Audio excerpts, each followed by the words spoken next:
Hello, welcome back. Nasa labas na po kami ng kalye. Ayan, ang punong abala. Ayan po ang punong abala namin. Kaway, Kuya Bong. Ayan, si Kuya Bong. Isa nating masipag na empleyado. Na si Kuya Bong, syempre, si Regor. At syempre, walang iba. Andito ako, Liza Soberano. O, diba? O, ayan. So, nandito na kami sa Block 60. Ano ba ito? 66. Block 66 na kami, natapos na namin isang block roon. Okay na kami roon. Dito na kami sa Block 66. So, papasok kami sa loob. So, tatawid muna ako. Para pumasok na kami sa looban. Okay. Tawid muna ako. Ayan. 118. O, sige, hello, hi. Busy si Regor. O, hi, okay, 118 na. O, sige, see you later. Hello, welcome back. Ito, tuloy-tuloy ang aming tax mapping. So, ang ganda nung ano rito, hangin. Nakaka-relax. Presko ang hangin dito. So, malapit kasi kami dito sa may... Dito, ayan no. Basta malapit kami dito. Doon, no, pakita ko sa inyo. Ayan. Pakita natin sa kanila kung ano yung sinasabi kong malapit kami. Ayan. So, ilog ba ito o creek? So, ayan. Ilog ba ito o creek? Yan. Okay, no?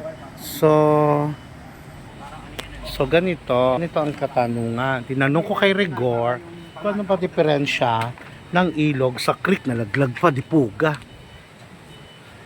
So, ngayon, tinatanong ko kay Regor, ano ba diferensya ng ilog sa creek?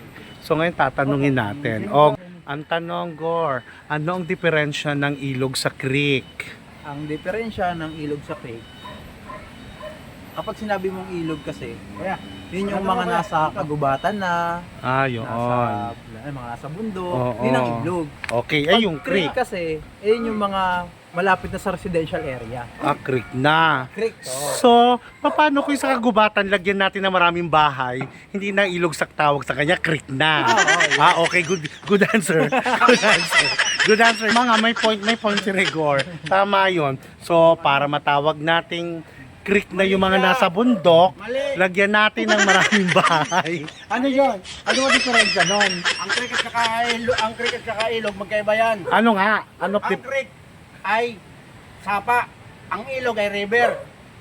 English yun eh. Oo nga, ang ilog malaki yan. Ang Oo. creek, Ito, anong tawag mo rito? ito, yan ang river na yan. River. Kaya, Yung pala. So, nagkaintindihan. So, yung nakakaalam po, mas matatalino pa sa amin, tulungan nyo kami kung ano diferensya nun. Ayaw namin mag-google. Sige na, bye. At least isa na namang informasyon ang naganap at ang marami kayong natutunan sa amin sa araw na ito. Diferensya ng creek at ng river o ng ilog. O sige. Bye.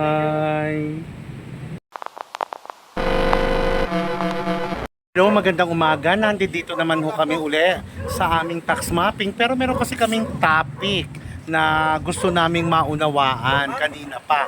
Ang tanong, ano yung diferensya ng ilog sa creek? O sige, ipapaliwanag ito ngayon ng ating butihing lingkod ba? Regor! O ayan, okay. Sige, maganda yung view rito. O sige, ano naman ngayon ang diferensya ng creek sa ilog ngayon? Ano to? Anong tawag mo dyan? Ilog ba yan, creek? Ilog. Ano muna ang pinagkaiba? Ano muna yung pinagkaiba ng ilog sa creek? alam niyo ba Para sa Ken, ang pinagkaiba ng ilog sa creek, ang ilog, ito ay malawak, malalim, pwede ka rin magpaandar ng mga sasakyang pang tubig. So malawak ang ilog. Okay, ang creek, ano naman ang creek? Pag creek, ito yung mga maliliit lang siya. na mababaw. Yun ang pinagkaiba ng creek sa ilog. Oo, pero sa tingin ni Inay, ilog yan. Ilog. Okay. So, yun ang pinagkaiba. So, ayun ang pinagkaiba. O, ito. Kanya-kanya naman tayo. Oo, yun ang pinagkaiba. Yun naman ang Okay, pinagkaiba. sige, yan. Para sa amin, sa Para, amin yun. para sa opinion ni Regor, ano yan, ito ay ilog. Tama, no? Ano Ay, ngayon? Ano, hindi, paano mo creek siya to para sa akin. ma-identify? Creek ba siya o ilog? Creek to, para Creek. sa akin ha. Creek to. Oo, basta tayo. So, ayun ba yung para sa crypto, ano? Crypto coin, charot. Crypto. Ito kasi mababaw lang naman siya. Sige.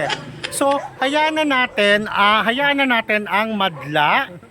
Hayaan na natin ang mga tao ang maghusga kung creek ba ito o ilog. Okay? Sige, andi dito po uli.